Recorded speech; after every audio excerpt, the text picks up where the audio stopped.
Saloku sikhona senza enisithumekona. Today we are in Parliament hearing the Minister table the Midterm Budget Policy Statement.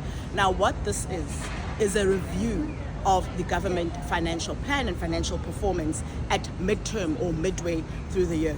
Our own expectations as Build One South Africa are that, first of all, there's a cognizance of where South Africa is, a true cognizance of where South Africans are and how they are struggling in this economy. First of all, we expect that there will be a stop to government's tendency to tax and borrow its way as a means to an end. We need to start funding for growth, and that really, if you hear anything else from us today, of everything we're saying, the main crux of what we want to say and what we want to see is funding for growth.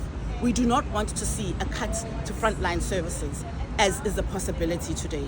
We cannot afford to have South Africans taking services away from them in an environment that is already pressing and challenging socially, economically, in many other ways in South Africa. Lastly, we expect to see reforms that say, how do we start to bring in more revenue?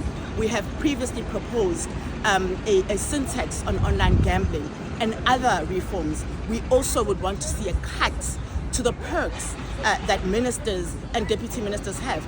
At the top of that is the 2 billion spent on the protection of politicians. Those are some of the reforms that we want to see as Build One South Africa, but more than anything, we want a real realization of where South Africa and South Africans are at, and for us to start planning to pull us out of some of the challenges that we have economically.